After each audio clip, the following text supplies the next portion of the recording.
Hi friends, ಎಲ್ರಿಗೂ ನಮಸ್ಕಾರ. Excel trend ಪಿಕ್ YouTube ಚಾನಲ್ಗೆ ಸ್ವಾಗತ. ನಾನು ನಿಮ್ಮ ಕಾಶಿನಾಥ್. ಫ್ರೆಂಡ್ಸ್, ಸ್ವಲ್ಪ ಗ್ಯಾಪ್ ತಗೊಂಡು ಇವಾಗ ಮತ್ತೆ ವಿಡಿಯೋಸ್ನ ಸ್ಟಾರ್ಟ್ ಮಾಡ್ತಾ ಇದ್ದೀನಿ. ಬಿಕಾಸ್ ನಾವೊಂದು ಆ್ಯಪ್ನ ಡೆವಲಪ್ ಮಾಡ್ತಾ ಇದ್ದೀವಿ. ಆ ಆ್ಯಪ್ ಡೆವಲಪ್ಮೆಂಟಲ್ಲಿ ಸ್ವಲ್ಪ ಬ್ಯುಸಿ ಇದ್ದೆ. ಸೊ ಹಾಗಾಗಿ ಯಾವುದೇ ವಿಡಿಯೋಸ್ನ ಮಾಡೋಕ್ಕಾಗಿರಲಿಲ್ಲ. ಇವತ್ತಿನ ಈ ವಿಡಿಯೋದಲ್ಲಿ ನಾನೊಂದು ತುಂಬಾ ಜನ ನಮಗೆ ಕ್ವಶನ್ಸ್ ಕೇಳ್ತಾ ಇದ್ರು. ಯಾವ್ದ್ರ ಬಗ್ಗೆ ಅಂತಂದ್ರೆ, ಚಾರ್ಟಿಂಗ್ ಸ್ಕ್ಯಾನರ್ ನಾವ್ ಏನ್ ಯೂಸ್ ಮಾಡ್ತೀವಿ ಅದರಲ್ಲಿ ವಾಚ್ ಲಿಸ್ಟ್ ನ ಯಾವ ತರ ಕ್ರಿಯೇಟ್ ಮಾಡ್ಕೊಳ್ಳೋದು ಅಂತ. ಸೊ ವಾಚ್ ಲಿಸ್ಟ್ ನ ಯಾವ ತರ ಕ್ರಿಯೇಟ್ ಮಾಡ್ಕೊಳ್ಳೋದು ಪ್ಲಸ್ ಸ್ಕ್ಯಾನ್ ನ ಯಾವ ತರ ಮಾಡೋದು ಅದ್ರ ಬಗ್ಗೆ ಈ ವಿಡಿಯೋದಲ್ಲಿ ಇನ್ಫಾರ್ಮೇಶನ್ ನ ಕೊಡ್ತಾ ಇದ್ದೀನಿ. ಚಾರ್ಟಿಂಗು ನಮಗೆ ತುಂಬಾ ಹೆಲ್ಪ್ ಮಾಡುತ್ತೆ. ಯಾವ ವಿಷಯವಾಗಿ ಅಂತಂದ್ರೆ, ಎಷ್ಟೋ ಸ್ಟಾಕ್ಸ್ನ ನಾವು ಫಿಲ್ಟರ್ ಮಾಡ್ಕೊಳ್ಳೋದಕ್ಕೆ ಈ ಚಾರ್ಟಿಂಗ್ ಅನ್ನುವಂತಹ ವಂಡರ್ಫುಲ್ ವೆಬ್ಸೈಟು ಫ್ರೀಯಾಗಿ ಸಿಗುವಂಥ ವೆಬ್ಸೈಟು ನಮಗೆ ಸಿಕ್ಕಾಪಟ್ಟೆ ಹೆಲ್ಪ್ ಆಗುತ್ತೆ. ಸೊ ಇದ್ರ ಬಗ್ಗೆ ಈ ವಿಡಿಯೋದಲ್ಲಿ ನೋಡ್ಕೊಳ್ತಾ ಹೋಗೋಣ. ನೋಡಿ, ಮೊದಲನೇದಾಗಿ ಯಾರು ಚಾರ್ಟಿಂಗ್ನ ಫಸ್ಟ್ ಟೈಮ್ ಕೇಳ್ತಾ ಇದ್ದೀರಾ ಅಥವಾ ಫಸ್ಟ್ ಟೈಮ್ ಯೂಸ್ ಮಾಡಬೇಕು ಅಂತ ಅನ್ಕೊಳ್ತಾ ಇದ್ದೀರಾ ಅಥವಾ ಆಲ್ರೆಡಿ ಯೂಸ್ ಮಾಡ್ತಾ ಇದ್ದೀರಾ, ಅವರು ಯಾವ ಥರ ಓಪನ್ ಮಾಡಬೇಕು ಅಂತಂದರೆ, ಗೂಗಲಲ್ಲಿ ಚಾರ್ಟ್ ಇಂಕ್ ಅಂತ ಕೊಡಿ, CHART ಚಾರ್ಟ್ ಇಂಕ್.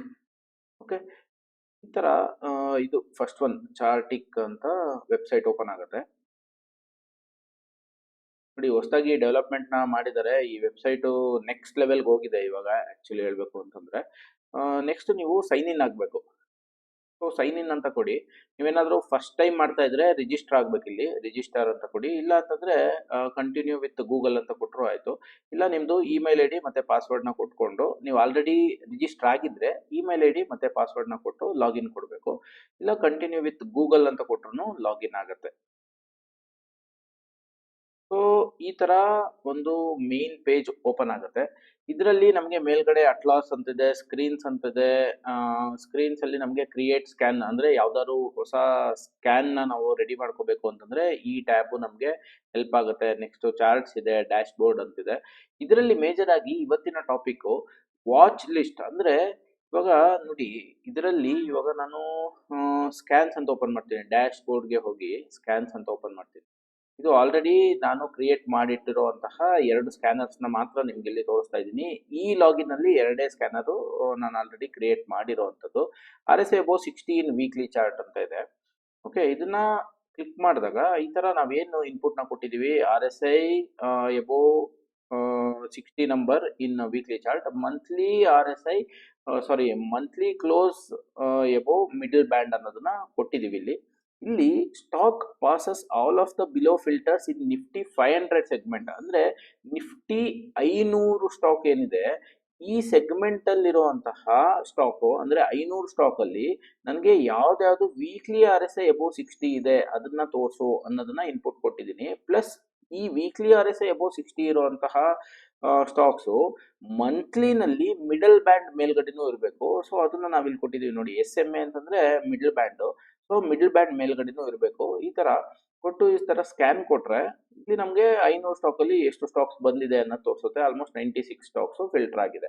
ಓಕೆ, ಈಗ ಕ್ವಶನ್ ಬರುವಂತದ್ದು ಏನು ಅಂತಂದ್ರೆ, ನಿಫ್ಟಿ 500 ಅನ್ನುವಂಥದ್ದು ಯೂನಿವರ್ಸಲ್ ಅಂದ್ರೆ ಆಲ್ರೆಡಿ ಸಿಸ್ಟಮ್ ಅಲ್ಲಿ ಇರುವಂತದ್ದು, ಅಂದ್ರೆ ಪ್ರೀ ಡಿಫೈನ್ಡ್ ಸ್ಟಾಕ್ ಲಿಸ್ಟ್. ಇಲ್ಲ ನನಗೆ ನಿಫ್ಟಿ 15 ಅಲ್ಲಿ ಬೇಕು ಅಂತಂದ್ರು ಇಲ್ಲಿ ನೀವು ಚೇಂಜ್ ಮಾಡ್ಕೋಬಹುದು. ನಿಫ್ಟಿ 15 ಅಲ್ಲಿ ಈ ಕ್ರೈಟೀರಿಯಾ ಮ್ಯಾಚ್ ಆಗುವಂಥದ್ದು ತೋರಿಸು ಅಂತಂದ್ರೆ ಇದು ರನ್ ಸ್ಕ್ಯಾನ್ ಅಂತ ಕೊಟ್ಟು ನಿಫ್ಟಿ 50 ಅಂತ ಚೇಂಜ್ ಮಾಡ್ಕೊಂಡ್ರೆ ನೋಡಿ, ಇಲ್ಲಿ ಸೆಗ್ಮೆಂಟ್ ಹಿಂದೆಗಡೆ ನಿಫ್ಟಿ 50 ಅಂತ ಇದೆ. ಇದನ್ನ ಚೇಂಜ್ ಮಾಡ್ಕೊಂಡ್ರೆ ನಮಗೆ ಇವಾಗ ನಿಫ್ಟಿ 50 ಸ್ಟಾಕ್ ಅಲ್ಲಿ ಈ ಕ್ರೈಟೀರಿಯಾ ಮ್ಯಾಚ್ ಆಗ್ತಾ ಇರುವಂತದ್ದು ಒಂದು 19 ಸ್ಟಾಕ್ ಅಂತ ಇಲ್ಲಿ ತೋರಿಸ್ತಾ ಇದೆ.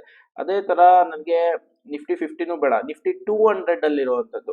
ಓಕೆ, ನಿಫ್ಟಿ 200 ಅಲ್ಲಿ ಇರುವಂತದ್ದು ಎಷ್ಟು ಸ್ಟಾಕ್ಸ್ RSI ಅಬೌವ್ 60 ಇದೆ ವೀಕ್ಲಿ ಚಾರ್ಟ್ ಅಲ್ಲಿ ಅಂತ ತೋರಿಸು ಅಂತಂದ್ರೆ ಇವಾಗ 53 ಸ್ಟಾಕ್ ತೋರಿಸ್ತಾ ಇದೆ.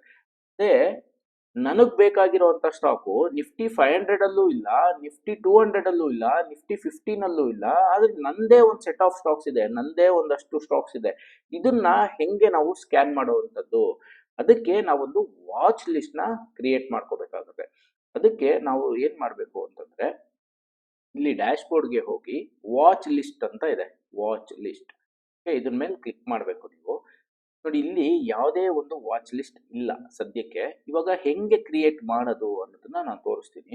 Create A new watch list ಅಂತ ಇದೆ, ಪ್ಲಸ್ ಮಾರ್ಕ್ ಕೊಡಿ. ಇಲ್ಲಿ ನೇಮು ನೇಮು ನಿಮಗೆ ಯಾವ್ದು ಬೇಕೋ ಅದನ್ನ ಕೊಡಿ. ನಾನು ಸದ್ಯಕ್ಕೆ ಇವಾಗ ಯಾವ ವಾಚ್ ಲಿಸ್ಟ್ನ ಕ್ರಿಯೇಟ್ ಮಾಡ್ತೀನಿ ಅಂತಂದ್ರೆ, ಲಾಸ್ಟ್ 3 ಇಯರ್ಸ್ ಅಲ್ಲಿ ಯಾವ್ಯಾವ IPO ಮೇನ್ IPO ಬಂದಿದೆ, ಆ IPO ವಾಚ್ ಲಿಸ್ಟ್ನ ಕ್ರಿಯೇಟ್ ಮಾಡ್ತೀನಿ. ಲಾಸ್ಟ್ 3 ವರ್ಷದಲ್ಲಿ ಯಾವ್ಯಾವ ಸ್ಟಾಕು IPO ಬಂದಿದೆ ಅನ್ನೋದು ನೋಡಿ. ಅದಕ್ಕೆ ನನ್ನ ಹೆಸರು ಕೂಡ IPO ಅಂತ ಕೊಡ್ತೀನಿ. ಓಕೆ, ನೆಕ್ಸ್ಟ್ ಇಲ್ಲಿ ನೀವು ಡಿಸ್ಕ್ರಿಪ್ಷನ್ ಅಲ್ಲಿ ಏನ್ ಬೇಕಾದ್ರೂ ಕೊಡ್ಬೋದು, ಇಲ್ಲ ಕೊಡದೇನು ಬ್ಲಾಂಕ್ ಬಿಡ್ಬೋದು. ಕ್ರಿಯೇಟ್ ಅಂತ ಕೊಡ್ಬೇಕಾಗುತ್ತೆ. ಓಕೆ, ಇಲ್ಲಿ ಕ್ರಿಯೇಟ್ ಅಂತ ಕೊಟ್ಟಿದ್ದಾದ್ಮೇಲೆ ನೋಡಿ, watch list name IPO, total stocks 0 ಅಂತ ತೋರಿಸ್ತಾ ಇದೆ. ಅಂದ್ರೆ ಈ ವಾಚ್ ಲಿಸ್ಟ್ಗೆ ನಾವು ಸ್ಟಾಕ್ಸ್ ನ ಆಡ್ ಮಾಡಬೇಕು. ಆಡ್ ಮಾಡ್ಕೊಳ್ತಾ ಬಂದ್ರೆ ಇಲ್ಲಿ ಟೋಟಲ್ ಸ್ಟಾಕ್ಸ್ ನೀವು ಎಷ್ಟು ಆಡ್ ಮಾಡ್ತೀರೋ ಅಷ್ಟು ಬರ್ತಾ ಹೋಗುತ್ತೆ. ನೆಕ್ಸ್ಟ್ ಡಿಫಾಲ್ಟ್ ವಾಚ್ ಲಿಸ್ಟ್ ಅಂತ ಏನಿದೆ, ಇದು ನೋ ಅಂತಿದೆ, ಇದನ್ನ ಎಸ್ ಮಾಡ್ಕೊಳ್ಳಿ, ಇದನ್ನ ಆನ್ ಅಲ್ಲಿ ಇಟ್ಕೊಳ್ಳಿ. ನೆಕ್ಸ್ಟ್ ಯಾವ ತರ ಆಡ್ ಮಾಡಬೇಕು ಅನ್ನೋದನ್ನ ತೋರಿಸ್ತೀನಿ ನೋಡಿ. ಒಂದೊಂದೇ ಸ್ಟಾಕ್ ನ ಆಡ್ ಮಾಡ್ಕೊಳ್ತಾ ಹೋಗೋದು ಹೆಂಗೆ ಅಂತ, ಇಲ್ಲಿ ಆಡ್ ನ್ಯೂ ಸ್ಟಾಕ್ ಅಂತ ಇದೆ. ಓಕೆ, ಈ ತರ ಆಡ್ ಮಾಡ್ಕೊಳ್ತಾ ಬಂದ್ರೆ ನೋಡಿ, ಫಾರ್ ಎಕ್ಸಾಂಪಲ್ ನಿಮ್ಗೆಲ್ಲ ಗೊತ್ತಿರಂಗೆ Ather energy newly listed company, Ather ನ ಕೊಟ್ಟೆ, ಇಲ್ಲಿ ಒಂದು ಸ್ಟಾಕು ಆಡ್ ಆಯ್ತು. ನೆಕ್ಸ್ಟ್ ಇನ್ನೊಂದು stock for example Tata capital ಅಂತ ಕೊಡೋಣ, ಇದು ಹೊಸದಾಗಿ ಬಂದಿರುವಂತ IPO, ಇದೂ ಆಡ್ ಆಯ್ತು. ನೆಕ್ಸ್ಟ್ ಓಲಾ ಅಂತ ಕೊಡೋಣ. ಓಕೆ, ಓಲಾ ಎಲೆಕ್ಟ್ರಿಕ್, ಇದು ಹೊಸದಾಗಿ ಬಂದಿರುವಂತ ಸ್ಟಾಕು. ಸೊ ಈಗ ನಮಗೆ 3 ಸ್ಟಾಕ್ ಇಲ್ಲಿ ಆಡ್ ಮಾಡಿದೆ. ಈಗ ನಾನು ನೋಡ್ತೀನಿ ವಾಚ್ ಲಿಸ್ಟ್ ಅಲ್ಲಿ ಎಷ್ಟು ಸ್ಟಾಕ್ಸ್ ಇದೆ ಅಂತ ನೋಡಿ. ಟೋಟಲ್ ಸ್ಟಾಕ್ಸ್ ಬಂದು 3 ಸ್ಟಾಕ್ಸ್ ಅಂತ ತೋರಿಸ್ತದೆ. ಈ ತರ ಒಂದೊಂದೇ ಸ್ಟಾಕ್ ನ ಬೇಕಾದ್ರೂ ನೀವು ಆಡ್ ಮಾಡ್ಕೊಳ್ತಾ ಬರ್ಬೋದು. ಇನ್ನೂ ಸಿಂಪ್ಲಿಫೈ ಮೆಥಡ್ ಅಂದ್ರೆ, ಒಂದೊಂದೇ ಸ್ಟಾಕ್ ನ ಆಡ್ ಮಾಡ್ಕೊಳ್ತಾ ಹೋಗೋದಕ್ಕೆ ಟೈಮ್ ಜಾಸ್ತಿ ತಗೊಳುತ್ತೆ. ಅದ್ರ ಬದಲು ಒಂದು ಎಕ್ಸೆಲ್ ನ ಮಾಡ್ಕೊಂಡು CSV ಫೈಲ್ ನ ಮಾಡ್ಕೋಬೇಕು. ಅದನ್ನ ಇದಕ್ಕೆ ಇಂಪೋರ್ಟ್ ಮಾಡಿದ್ರೆ ಅಲ್ಲಿಂದ ಇಲ್ಲಿಗೆ ಡೈರೆಕ್ಟ್ ನೀವು ಒಂದು 500 ಸ್ಟಾಕ್ ಹಾಕ್ತೀರಾ, 500 ಸ್ಟಾಕು ಇಲ್ಲಿಗೆ ಬಂದ್ಬಿಡುತ್ತೆ. 50 ಸ್ಟಾಕ್ ಹಾಕ್ತೀರಾ, 50 ಸ್ಟಾಕ್ ಇಲ್ಲಿಗೆ ಬಂದ್ಬಿಡುತ್ತೆ. ಅದನ್ನ ಹೆಂಗ್ ಮಾಡೋದು ಅನ್ನೋದನ್ನ ತೋರಿಸ್ತೀನಿ ನೋಡಿ. ಆಡ್ ಅಂತ ಕೊಟ್ಟು ಇಲ್ಲಿ ನೋಡಿ, upload stocks from TXT or CSV with symbol or ISIN. Symbol ಇರಬೇಕು ಅಥವಾ ISIN ನಂಬರ್ ಇರಬೇಕು. ಆ ತರ ಒಂದು ಎಕ್ಸೆಲ್ ಶೀಟ್ ನ ನೀವು ರೆಡಿ ಮಾಡ್ಕೊಂಡು ಇಟ್ಕೊಂಡಿರ್ಬೇಕು. ನೋಡಿ, ಎಕ್ಸೆಲ್ ಶೀಟ್ ನಾನು ಆಲ್ರೆಡಿ ರೆಡಿ ಮಾಡಿದ್ದೀನಿ, ಅದನ್ನ ತೋರಿಸ್ತೀನಿ ನಿಮಗೆ. IPO ಲಿಸ್ಟ್ ಅನ್ನೋದು CSV ಫೈಲ್ ನ ಮಾಡಿಟ್ಕೊಂಡಿದ್ದೀನಿ. ಇದು ರೀಸೆಂಟ್ ಲಾಸ್ಟ್ 3 ಇಯರ್ಸ್ IPO ನ CSV ಫೈಲು. ಈ ಸ್ಟಾಕ್ಸ್ ಆಲ್ಮೋಸ್ಟ್ ನಮಗೆ ಒಂದು 300 ಸ್ಟಾಕ್ ಇದೆ. ಇದನ್ನ ಅಲ್ಲಿಗೆ ಹೆಂಗೆ ಇಂಪೋರ್ಟ್ ಮಾಡ್ಕೊಳ್ಳೋದು ನೋಡಿ. ಇದು ಆಲ್ರೆಡಿ ನನಗೆ ಡೆಸ್ಕ್ಟಾಪ್ ಅಲ್ಲಿ ಇದೆ, ನಾ CSV ಫೈಲ್ ಮಾಡಿದ್ದೀನಿ. ಈಗ ಇಲ್ಲಿ ಸೆಲೆಕ್ಟ್ ಮಾಡ್ಕೊಳ್ತೀನಿ ಯಾವ ಫೈಲ್ ನನಗೆ ಇಲ್ಲಿಗೆ ಇಂಪೋರ್ಟ್ ಆಗಬೇಕು ಅಂತ. ಸೆಲೆಕ್ಟ್ ಎ ಫೈಲ್ ಅಂತ ಕೇಳ್ತಾ ಇದೆ. ಸೊ ಸೆಲೆಕ್ಟ್ ಎ ಫೈಲ್ ಕೊಟ್ಟು ಇಲ್ಲಿ IPO ಲಿಸ್ಟ್ ಅಂತ ಒಂದು ಹೆಸರನ್ನ ಕೊಟ್ಕೊಂಡಿದ್ದೀನಿ ಆಲ್ರೆಡಿ. ಈ IPO ಲಿಸ್ಟ್ ಓಪನ್ ಅಂತ ಕೊಡ್ತೀನಿ. ಓಪನ್ ಕೊಟ್ಟಿದಾದ್ಮೇಲೆ ಇಲ್ಲಿ ಅಪ್ಲೋಡ್ ಅಂತ ಕೊಡಬೇಕು, ಯಾಕೆಂದ್ರೆ ಅಲ್ಲಿಂದ ಇಲ್ಲಿಗೆ ಇವಾಗ ಅದು ಅಪ್ಲೋಡ್ ಆಗಬೇಕು. ವಾಚ್ ಲಿಸ್ಟ್ ಅಪ್ಲೋಡ್ ಆಯ್ತು ಅಂತ. ಈಗ ನಾನು ವಾಚ್ ಲಿಸ್ಟ್ ಹೋಗಿ ನೋಡಿದ್ರೆ ನೋಡಿ, 320 ಸ್ಟಾಕ್ಸ್ ಬಂತು. ಅಂದ್ರೆ 320 ಸ್ಟಾಕು ನಾನು ಅಲ್ಲಿಂದ ಇಲ್ಲಿಗೆ ಇಂಪೋರ್ಟ್ ಮಾಡ್ಕೊಂಡೆ. ಈಗ ನಿಮ್ಗೆ 320 ಸ್ಟಾಕು, 120 ಸ್ಟಾಕು, 150 ಸ್ಟಾಕು, ನಿಮ್ಮ ಫೇವ್ರೆಟ್ ಸ್ಟಾಕ್ಸ್ ಏನಿರುತ್ತೋ ಅದು ನೀವು ಒಂದು CSV ಫೈಲ್ ನ ಕ್ರಿಯೇಟ್ ಮಾಡ್ಕೊಂಡು ಅಪ್ಲೋಡ್ ಮಾಡ್ಕೋಬಹುದು. ಇಲ್ಲ ಅಂತಂದ್ರೆ ಒಂದೊಂದೇ ಸ್ಟಾಕ್ ನ ಇಲ್ಲಿ ಆಡ್ ಮಾಡ್ಕೊಳ್ತಾನು ಬರ್ಬೋದು. ಇವಾಗ 320 ಸ್ಟಾಕ್ಸ್ ಇದೆ, ಇದ್ರ ಜೊತೆಗೆ ಇನ್ನೊಂದು ಯಾವ್ದೋ ಒಂದ್ 2-3 ಸ್ಟಾಕ್ ನಾನು ಆಡ್ ಮಾಡ್ಬೇಕು ಅಂತ ಇಟ್ಕೋಣ. ಅದು ನಮ್ಮ ಎಕ್ಸೆಲ್ ಶೀಟ್ ಅಲ್ಲಿ ಇಲ್ಲ, ಅಂದ್ರೆ CSV ಫೈಲ್ ಅಲ್ಲಿ ಇಲ್ಲ. ಅದನ್ನ ಇಲ್ಲಿಗೆ ಆಡ್ ಮಾಡೋದು ಹೆಂಗೆ ಅಂತಂದ್ರೆ, ಆಡ್ ಅಂತ ಹೋಗಿ ಈಗ ಫಾರ್ ಎಕ್ಸಾಂಪಲ್ ಆ ಫೈಲ್ ಅಲ್ಲಿ ರಿಲಯನ್ಸ್ ಕಂಪನಿದ್ ಇಲ್ಲ, ರಿಲಯನ್ಸ್ ಅಂತ ಕೊಡ್ತೀನಿ.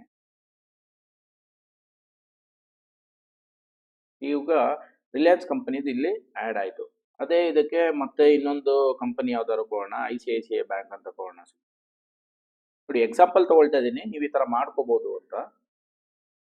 ನೆಕ್ಸ್ಟ್ ಇವಾಗ ವಾಚ್ ಲಿಸ್ಟ್ ಹೋಗಿ ನೋಡೋಣ. ನೋಡಿ, 320 ಇದ್ದಿದ್ದು 322 ಸ್ಟಾಕ್ಸ್ ಆಯ್ತು. ಪ್ಲಸ್ ಈಗ ಡಿಫಾಲ್ಟ್ ವಾಚ್ ಲಿಸ್ಟ್, ಅಂದ್ರೆ ಈ ತರ ವಾಚ್ ಲಿಸ್ಟ್ಗಳು ನೀವು ಬೇಕು ಅಂತಂದ್ರೆ ಒಂದು 5-6 ವಾಚ್ ಲಿಸ್ಟ್ ಮಾಡ್ಕೋಬಹುದು. ಆದ್ರೆ ಡಿಫಾಲ್ಟ್ ಅಂತ ಯಾವ್ದನ್ನ ಆಡ್ ಮಾಡ್ಕೊಂಡಿರ್ತೀರೋ, ಆನ್ ಮಾಡ್ಕೊಂಡಿರ್ತೀರೋ, ಎಸ್ ಅಂತ ಯಾವ್ದು ತೋರಿಸ್ತಾ ಇರುತ್ತೋ ಅದು ನಮ್ಗೆ ಸ್ಕ್ಯಾನ್ಸ್ ಅಲ್ಲಿ ಅದು ಬರುತ್ತೆ. ಅಂದ್ರೆ ಇವಾಗ ನೋಡಿ, ಮತ್ತೆ ಸ್ಕ್ಯಾನ್ಗೆ ಹೋಗೋಣ. ಸ್ಕ್ಯಾನ್ಗೆ ಹೋಗ್ಬಿಟ್ಟು RSI ಅಬೋ 60 ಅನ್ನೋದೇನಿದೆ ಇದನ್ನ ಕೊಡ್ತಾ ಇದ್ದೀನಿ. ಇಲ್ಲಿ ಸೆಗ್ಮೆಂಟ್ ಬಂದು ನಿಫ್ಟಿ 500 ಸೆಗ್ಮೆಂಟ್ ಅಲ್ಲಿ ಇರುವಂತಹ ಸ್ಟಾಕ್ಸ್ ಅಲ್ಲಿ 500 ಸ್ಟಾಕ್ ಅಲ್ಲಿ ನಮಗೆ 96 ಸ್ಟಾಕು RSI ಅಬೋ 60 ಇದೆ ಅಂತ ತೋರಿಸ್ತಾ ಇದೆ. ಈಗ ನನ್ಗೆ ಏನ್ ಬೇಕು ಅಂತಂದ್ರೆ ನಾನು ಇವಾಗ ಅಪ್ಲೋಡ್ ಮಾಡಿದ್ನಲ್ಲ ವಾಚ್ ಲಿಸ್ಟ್ಗೆ, ಆ ವಾಚ್ ಲಿಸ್ಟ್ ಅಲ್ಲಿ ಇರುವಂತಹ 322 ಸ್ಟಾಕ್ ಅಲ್ಲಿ ನನಗೆ RSI ಅಬೋ 60 ಇರುವಂತದ್ದು ಬೇಕು ಅಂತಂದ್ರೆ ವಾಚ್ ಲಿಸ್ಟ್ಗೆ ಹೋಗಿ ಇಲ್ಲಿ ವಾಚ್ ಲಿಸ್ಟ್ ಅಂತ ಸೆಲೆಕ್ಟ್ ಮಾಡ್ಕೋಬೇಕು. ಇಲ್ಲಿ ವಾಚ್ ಲಿಸ್ಟ್ ಅಂತ ಇರುತ್ತೆ, ಇದನ್ನ ಸೆಲೆಕ್ಟ್ ಮಾಡ್ಕೋಬೇಕು.